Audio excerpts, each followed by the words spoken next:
Kalau kita lihat dari pemerintah sendiri kan juga sudah fokus terhadap UMKM juga yang menjadi penopang perekonomian Indonesia yang terbukti begitu dengan adanya beberapa kali krisis yang terjadi di Indonesia, dan ini menjadi salah satu sektor yang paling bertahan dan juga masih menjadi penyokong pertumbuhan ekonomi Indonesia.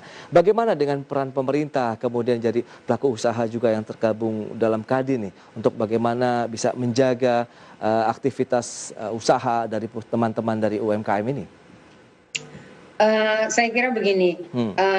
kita tidak menafikan bantuan yang sudah dilakukan oleh pemerintah. Oke. Tapi lagi-lagi jumlahnya sangat kecil lagi, too little too late gitu loh.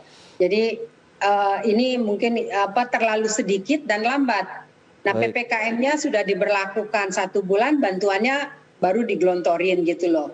Nah, ini kan telat gitu. Nah, itu yang menjadi masalah. Yang kedua, sering kita udah bilang jangan ada bantuan-bantuan yang ini kan daya beli masyarakat juga kan yang perlu dijaga supaya Betul. UMKM bisa. Dan coba kalau kasih bantuan tunai, bukannya lagi bantuan dalam bentuknya natura atau produk gitu, kayak masih ada saya lihat tuh ada yang kasih bantuan beras, terus kasih bantuan sarden cheese dan bantuan juga minyak.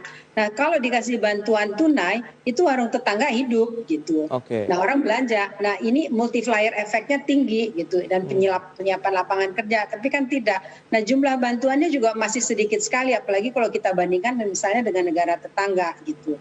Nah, ini yang saya lihat ke depan memang pemerintah mau tidak mau nggak usah lah bicara.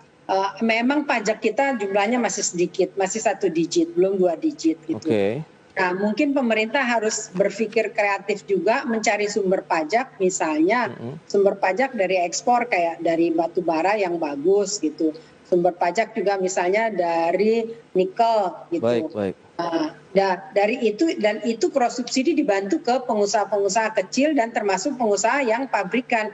Karena pengusaha pabrikan mereka juga kan butuh juga untuk Ya. karena di industri inilah daya tampung tenaga kerja yang cukup banyak gitu loh yang Baik, menghabiskan. Bu Yani.